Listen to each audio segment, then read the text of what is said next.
শুধু শান্তিপুরে আমার পছন্দের প্রার্থী না, সব প্রার্থী আমার, বিজেপি প্রার্থী মানেই আমার, এবং সারা বাংলাতেই সব আমার পছন্দের প্রার্থী হয়েছে, কারণ তারা বিজেপি দল তাকে নমিনেশন দিয়েছে, আলাদা কিছু নেই।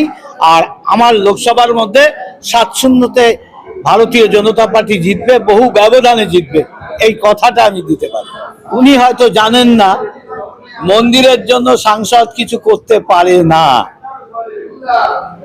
উনি যেন এমপি লেটের গাইড বুকটা, উনি তো এমপি নন, বিধায়ক, সেই জন্য হয়তো বলেছেন এমপি লেটের গাইড বুকটা যেন পড়ে দেখেন। আমরা মন্দিরের জন্য কিছু করতে পারি না, তবে মানুষের কল্যাণের জন্য যা করেছি, এর আগে কোনো সাংসদ করেছে কিনা জানি না। আপনারা জানেন যে নদিয়া জেলায় বহু স্টেশনকে আমার লোকসভার মধ্যে বিশ্বমানের তৈরি হচ্ছে, সমস্ত ট্রেনকে 12 বগিতে পরিণত করা আমার, এবং কৃষক রেল থেকে শুরু করে এসি লোকাল, নবদ্বীপ আমঘাটা পর্যন্ত ট্রেন ঘাট পর্যন্তও যাবে, এবং দত্তপুলিয়া রেল লাইন, বনগাল ডবল লাইন কে করেছে প্রমাণ যদি দেখতে চায় যেন দেখে নেয়। আর এমনিতে আমার এমপি ল্যাডের সমস্ত টাকা জনকল্যাণে ব্যয় হয়েছে।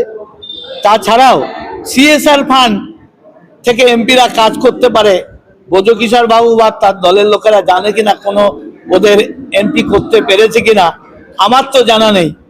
আমি সেলাই মেশিন যেমন দুস্থ মানুষকে দিয়েছি, গরিব ছাত্রছাত্রীদের ট্যাব দিয়েছি, এবং একটা মহা শ্মশান সিএসআর ফান্ড থেকে সেন্ট্রালের টাকায়, আমার এমপি ল্যাডের নাই, এগুলো করেছি। এগুলো যদি উন্নয়ন না হয়, যদি 60টা তোলাবাজি উন্নয়ন হয়, ওই ঠেক থেকে পয়সা তোলা উন্নয়ন হয়, তাহলে আমি সেই উন্নয়নে নেই।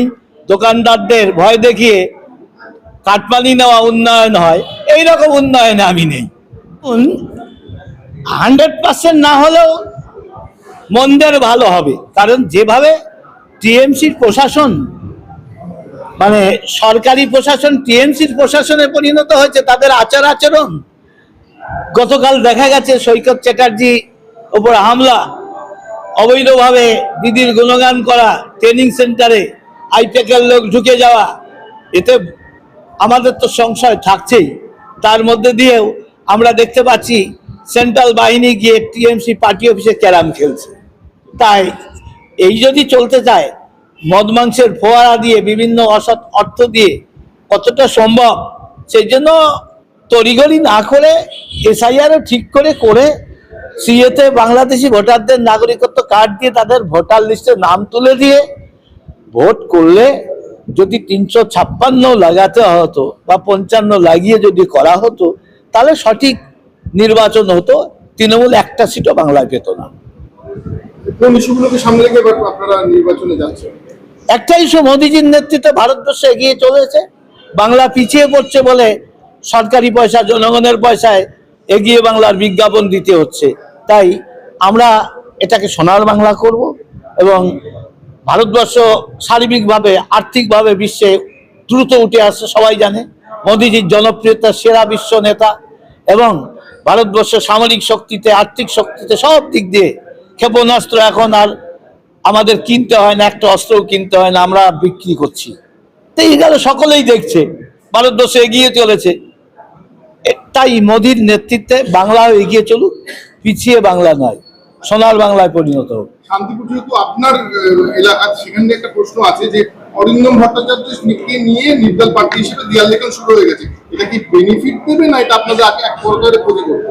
খুবই ভালো হবে, কারণ অরিন্দম ভট্টাচার্য বিজেপিতে জয়েন করলে শান্তিপুরবাসীর ওই একটা বিজেপির মঞ্চে ওঠার তার ক্ষমতা নেই, ওঠেনি। তিনি বিজেপিকে হারানোর জন্যই বারবার চেষ্টা করেছেন, লোকসভায় তাকে পুলিশ দিয়ে হটাতে হয়েছিল। তাই একটা বিজেপির পাগল ভোটও তাকে দেবে না, যা কাটবে তৃণমূলের ভোট কাটবে, ক্রিমিনালদের কিছু ভোট কাটতে পারে। তাছাড়া কখনোই অরিন্দম ভট্টাচার্য মানুষের ভোট পাবে না। তার যে চেহারা শান্তিপুরবাসী জেনে গেছে, দেখতে সুন্দর হলেও আসলে মাকাল ফল। শেষ প্রশ্ন, মমতা বা অভিষেক কার প্রচার নিয়ে আপনারা একটু চিন্তায় আছেন? আমরা এই দুজনকে কাউকে গুরুত্বই দিচ্ছি না। ওর চাইতে জনপ্রিয় শান্তিপুরের অনেক লোক আছে, বহু এখানে স্বনামধন্য জায়গা, বহু সাধারণ মানুষ আছে, ওদের চেয়ে জনপ্রিয়। ওরা তো পয়সা দিয়ে কিছু লোক এনে ওই ঢাক ঢোল পিটানোর স্লোগান না দিলে পয়সা দেবে না বা বিরিয়ানি খাওয়াবে না, সেই জন্য দিদির জয় ভাইপোর জয় বলবে, ওটা লোক দেখানো, ভেতর থেকে কেউ ভালোবাসে না।